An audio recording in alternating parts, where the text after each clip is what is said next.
Rents are falling in Florida. Sounds great, right? But here's the catch. When rents drop because of oversupply, vacancy spikes and landlords start dangling concessions, while your real costs pile up elsewhere. We're breaking down 10 cities where the discount rent is the decoy and the bill shows up in insurance, commutes, and headaches you can't put on a lease. Stay till the end. You'll see how a 6% rent dip can vanish under flood coverage, car repairs, and time lost in gridlock. Florida looks cheaper. It's cheaper for a reason. You're not ready for what's next. Before we move on, please take a moment to subscribe to the channel and like the video.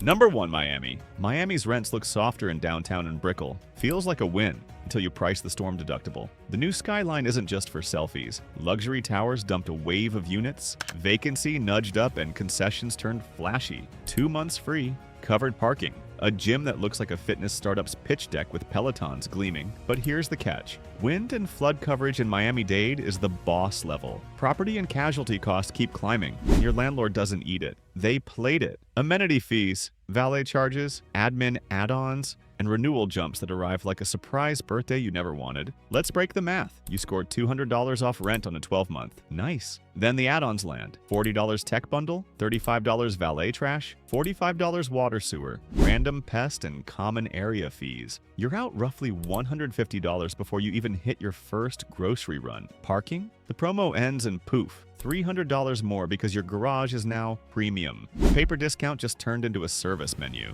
Developers poured units into Brickell, Edgewater, and the urban core. So vacancy sits above the usual trend. Landlords defend the sticker price with concessions, but they push operating costs through the side door with fees. It keeps the comps high while your monthly outflow creeps like rising tide. And commuting costs spike fast. Stay downtown to avoid I-95 and you'll pay for the privilege inside the building.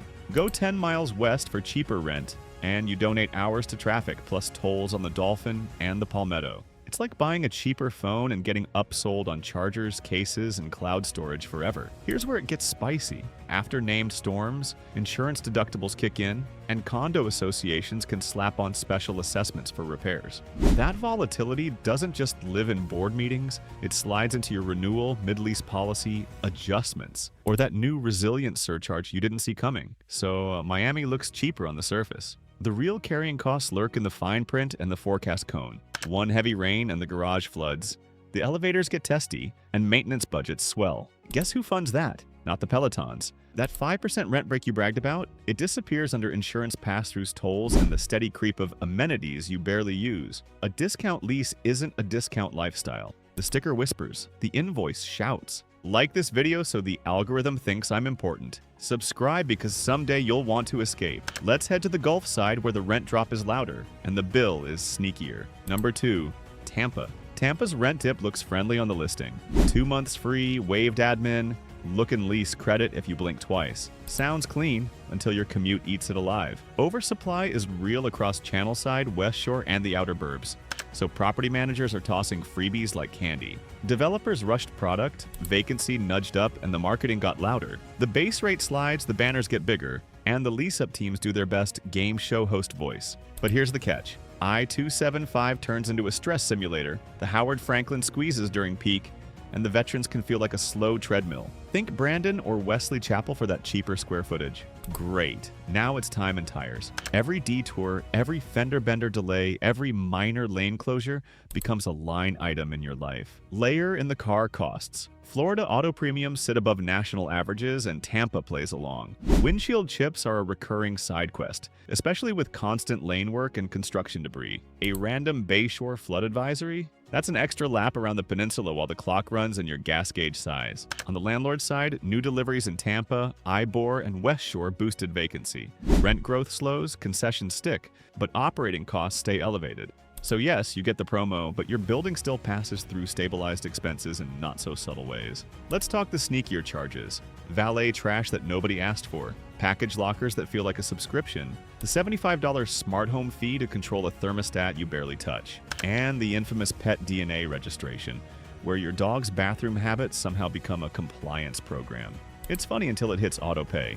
Commuter data backs what you feel in your shoulders. Congestion is climbing post-migration. Add tolls on the Selman if you want consistency, or sit with the masses and pay in time. Your monthly math becomes simple but brutal. Rent minus promo versus gas, tolls, premiums, wear, and lost evenings you can't buy back. So here's the thing. That $150 rent drop shines on paper. Then your car insurance renewal arrives $120 higher, and you're filling an extra tank weekly thanks to the cross-county shuffle.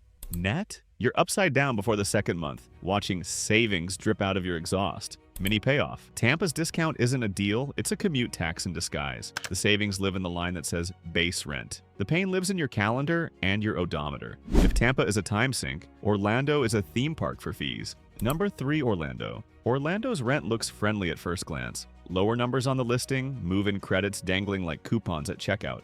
But here's the catch. The entry pass has fine print. New units keep landing near Lake Nona, Winter Garden, and downtown, and it's pressuring prices. Leasing teams roll out credits, free weeks, and reduced deposits because they have to fill buildings. Oversupply flipped the script. As construction continues through 2025, that renter's market vibe lingers and vacancy stabilizes only when deliveries slow. Then the tourist economy taps the sign and says, pay up.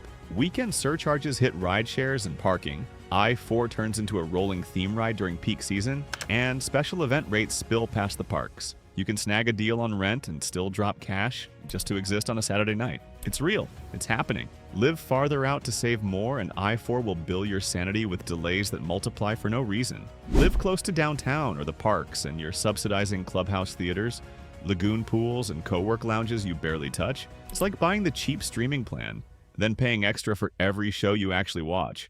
The research backs the vibe. Rent declines are moderating but still here because new supply keeps coming. Incomes tick up a little, but power bills and building fees erase the raise. That AC doesn't blink in July. Your meter doesn't either. Line items are where the trap lives. Stormwater fees sneak in. Valet trash that no one opted into. Pest control peace of mind charges. And the all-star, the technology package, Wi-Fi, smart lock, smart thermostat, billed as convenience priced like a luxury add-on. A $1,650 unit becomes $1,900 all in without breaking a sweat. And that's before your third Amazon return fee because the package lockers are full again.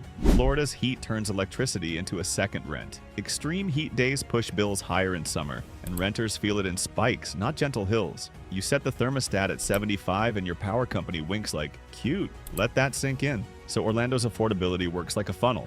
Generous promo up front, then drips and drips and more drips. By month 3, your spreadsheet looks like a leaky sink. Mini payoff, the third electric bill, plus your second I-4 crash backup this week, wipe out the promo. Lower rent, higher friction. You saved on the door price and paid on every turnstile after. Drive up the coast and you meet a different math problem, where the miles look cheap until the totals say otherwise. Number 4, Jacksonville. Jacksonville gives you square footage on sale. Then it sends you a sprawl invoice you can't ignore. The listings look friendly across Southside, Town Center, and all the suburban corridors. New builds keep landing, rent growth cools, and leasing offices are suddenly very polite. But here's the catch. Jax is huge. Like, need a podcast to finish a grocery run? Huge. The city's footprint stretches your errands into mini road trips, and the patchwork of insurance and flood maps turns neighborhood shopping into a risk quiz. You'll stare at 2 addresses with the same vibe and get 2 very different answers on premiums and renewal exposure. Cheaper rent in a drive everywhere zone means your car becomes the second landlord. More gas, more maintenance, more time on the Dames Point or the Buckman, wishing the left lane would act right. It's like buying discounted headphones and then paying full price for batteries every other day. The monthly savings look clean, while your odometer tells the real story. Oversupply is doing work across Sunbelt markets, and Jax is on that list. Vacancies lifted as construction ran hot, and absorption is still catching up. You get leverage for now. A few weeks free here, a reduced deposit there. But as 2026 approaches and new starts slow, those vacancy cushions can tighten. Translation: today's promo could be tomorrow's renewal jump. Weather adds its own tax. Afternoon storms roll in like clockwork. Ponding builds on the arterials, and older drainage doesn't clear fast. If you're eyeing a ground floor unit, you're also betting on how the parking lot handles a 20-minute downpour. That's the kind of detail nobody brags about on a tour, but your shoes will remember it. Flood zone discrepancies matter. One block pulls higher contents insurance, the next block shrugs. Owners pay hazard premiums that ripple into rents and renewal terms. You may not see flood on the invoice, but you'll feel it in the fee structures and zero flex renewal timelines. So yes, you get a big living room. You also get a life organized around your car, weather alerts, and Google Maps reroutes when a storm knocks out a low-lying connector. Road closures after heavy rain don't just wreck your ETA, they invite tire damage, alignments, and random Uber splurges to stay on schedule. Mini payoff: save $200 on rent, then hand $220 to fuel, tires, and higher premiums. Jax dims the deal through distance. Space is real. The costs hide in motion and water. South Florida offers a different twist. Fewer miles if you want them, then glossy towers turn every checkbox into a bill. You're not ready for what's next. Number 5, Fort Lauderdale. Fort Lauderdale courts you with a view, then itemizes your life. The leasing office smiles, points at the pool on the canal, and hands you a rate that looks softer than last year. With Miami spillover and new canal side construction, everyone's competing with concessions. Free weeks, reduced deposits, limited time credits that never seem to end but always expire right before you move in. But here's the catch: coastal insurance and HOA assessments don't vanish just because the banner says special. Owners face bigger bills and route them around the base rent. So you meet the fee parade: application fees, admin fees, parking premiums, and mailroom fees for the privilege of finding your package behind a half-broken scanner. It's like going to a restaurant with a cheap entree and getting charged for the fork, the napkin, and the chair. Live near Las Olas and you dodge the brutal commute. Great choice. Now the building charges by the checkbox. Pet rent creeps up in season, guest parking flips to surge pricing, and that complimentary coffee bar morphs into a line item called Resident Experience. The number on Zillow is the teaser. The ledger is the show. South Florida's insurance market stays volatile, which means mid-lease adjustments and renewal shocks show up like pop quizzes. Concessions are the stage lights, but base rents don't drop as much as you think. They stick while costs migrate into the shadows labeled fees. You feel the discount in month 1. You pay for it across the next 11. And then there's water. Heavy rains and king tides turn ground-level garages and nearby streets into short-term canals. Temporary flooding means maintenance calls, pumps, and cleanups that raise operating expenses. Claims go up, premiums follow, and landlords respond the only way they can. More pass-throughs, fewer renewal incentives, tighter terms. That's the pattern. Landlord operating expenses rise with insurance and maintenance, and tenants get the opaque version.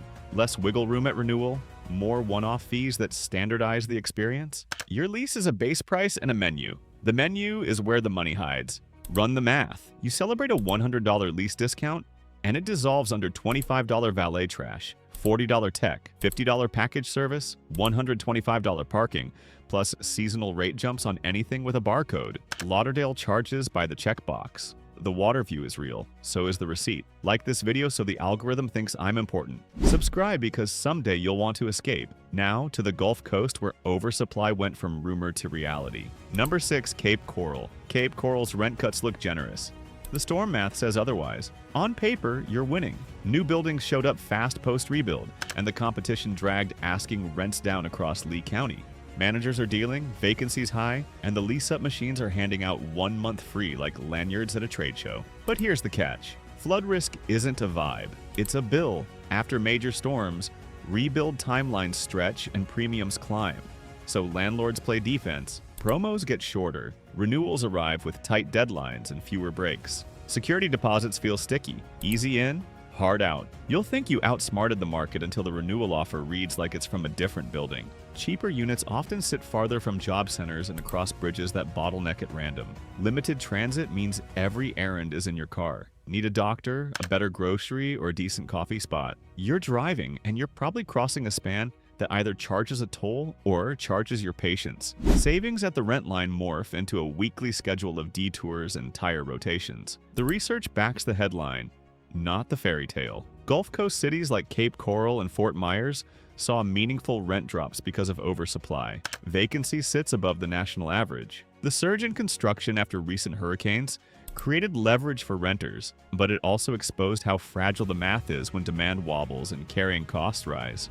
Rapid growth strained the basics. Stormwater systems that can't clear a heavy afternoon burst, road widening that lags the rooftops, utility capacity chasing the subdivisions. Those frictions don't show on Zillow. They show up as please conserve water notices, random boil advisories, and service delays when half the block calls maintenance after a squall. Insurance? Tightened. Owners pay more post-storm, and they route it back through renewals and a forest of fees. You'll see risk management, community resilience, or some brand new line that looks harmless at $18 a month, until there are 7 of them. Here's the rhythm. Your monthly payment looks stable. Then a named storm brushes the coast and deductibles wake up. Elevators shut, crews triage, and your work-from-home day turns into generator shopping. It's a soft, expensive chaos that eats the supposed savings in a weekend. Mini payoff. You snag $150 off rent, and it evaporates into $180 of bridge tolls, storm prep, and car fixes after one flooded intersection. Oversupply gives you the discount.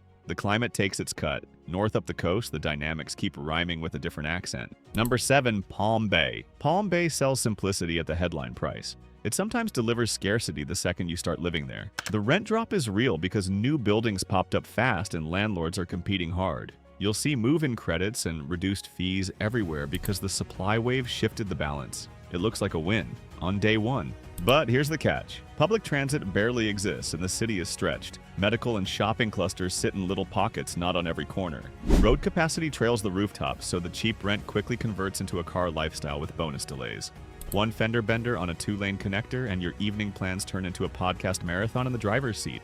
Limited job centers push people across county lines. A lot of residents trek to Melbourne or Titusville, and some even aim for Orlando when the paycheck demands it. That means more gas, more maintenance, and a fragile plan B if your car needs a part that isn't in stock until Thursday. Miss a day and you feel it, because the backup options are thin and the ride shares surge when it rains. The research is blunt. Smaller Florida metros with fresh supply see rent softness without matching infrastructure investment. Developers moved fast. The rest of the system didn't. So yes, the apartment is cheaper. The life around it charges retail. Insurance can be little kinder than the coast, but stormwater and drainage still show up as line items in your week. Heavy rain can turn driveways into puddle courses, and low spots linger after the sky clears. Power reliability wobbles when the weather spikes. The lights come back, sure, but your patience doesn't. Grid stress during heat waves raises outage risk, and that AC will sprint, not jog. In older buildings, cooling systems work harder, which means higher bills for the same temperature. You'll set the thermostat to 76 and watch your meter climb like it's training for a 5K. Let that sink in. So here's the thing. Your budget breathes on rent day. Gas day takes it back. Oil changes get closer together, tires wear faster, and the time you thought you saved by living simple gets traded for commutes to services you can't walk to.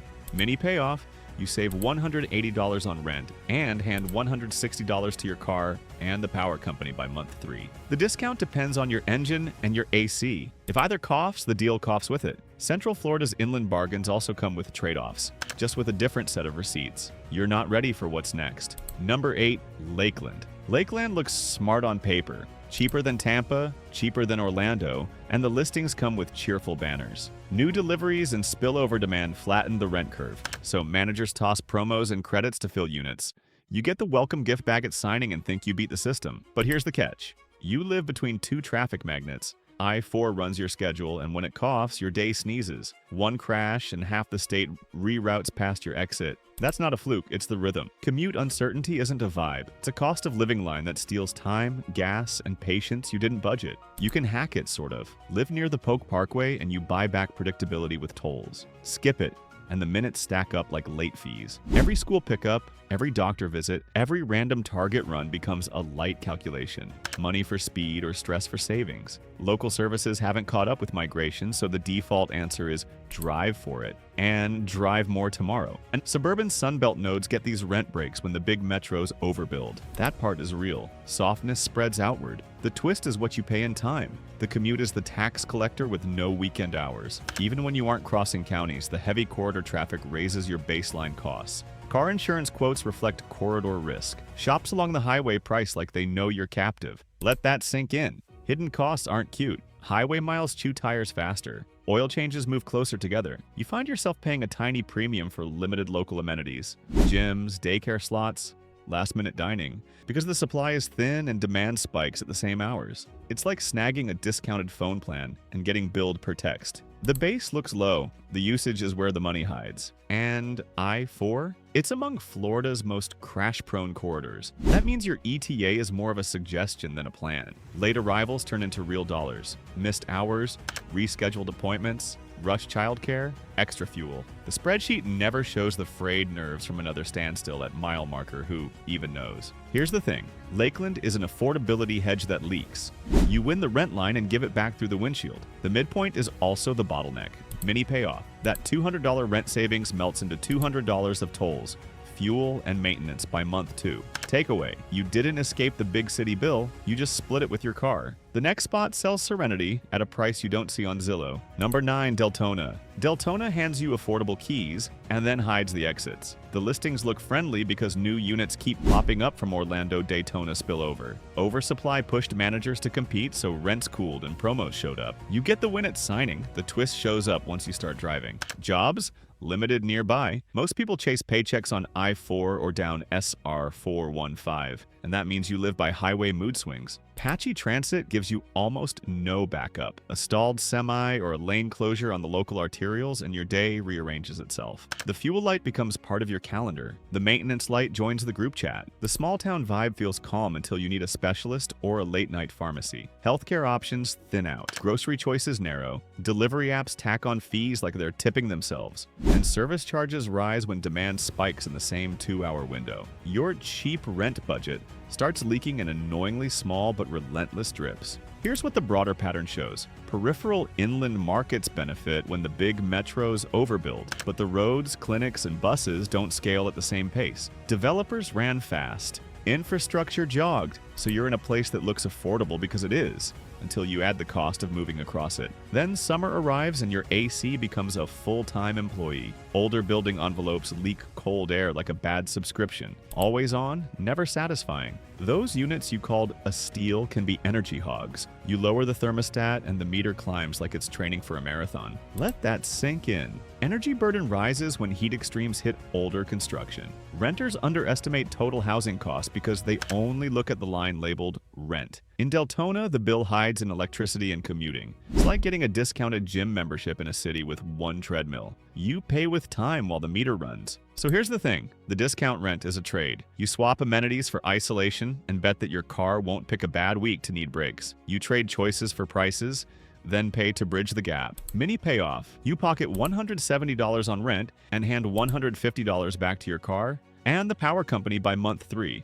Deltona saves dollars, spends lifestyle. It's calm, sure, it's also expensive in the most boring ways. Miles, kilowatts, and marked up delivery fees that make dinner feel like event planning. One last coastal market where the water views and water bills compete. Number 10, Port St. Lucie. Port St. Lucie feels calm and organized. The costs are too. Every line has a label, every perk has a price. It's the neatest bill you'll ever pay. Rents are drifting down because construction kept humming. New garden style and mid-rise options rolled out clubhouse photos and a limited time credit that looks tempting. Master-planned neighborhoods put shine on everything. Gates, trails, splash pads, the whole brochure vibe. You sign thinking you hacked Florida. But here's the catch.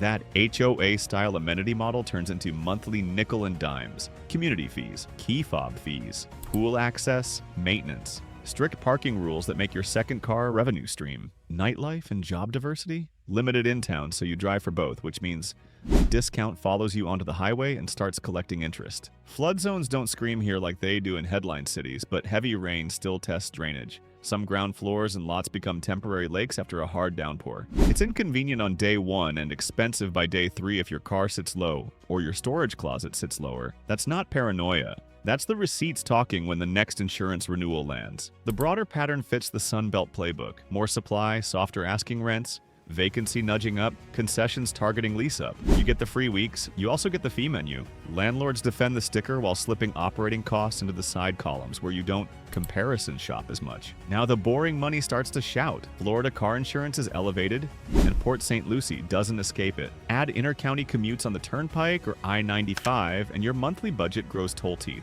That's recurring. Like a subscription you can't cancel, because your boss sits in West Palm. Drive far enough and you'll invent a coffee line item just to stay awake. Research keeps pointing the same way. Premiums above national averages and toll corridors turn bedroom communities into quiet cost machines. It's not dramatic, it's just relentless. Your spreadsheet never shows the time you spend parked under an overpass during a rain squall, but your wallet notices when the tank drains and the tires wear early. Everything is neat. Nothing is cheap once you add it up. The clubhouse looks free until the invoice says, amenity bundle. The lower rent feels like a win until the toll transponder chirps on the way to work, and again on the way back. Mini payoff. Your $120 rent one gets canceled by $140 in HOA-style fees, tolls, and commuting. Planned living, planned costs. So here's the thing. Florida's rent crash looks like a gift, but it's oversupply smashing into weak roads and rising insurance. That's not a bargain. That's a timer. Construction may slow by 2026 and vacancy could stabilize, yet affordability won't magically improve when premiums climb and demand keeps growing. The discount lives on the listing. The real bill hides in tolls, outages, and fees that never blink. Like this video so the algorithm thinks I'm important. Subscribe because someday you'll want to escape. Would you trade lower rent for higher insurance and a longer commute? Drop a yes or nope in the comments. Next, we hunt the rare deals that survive.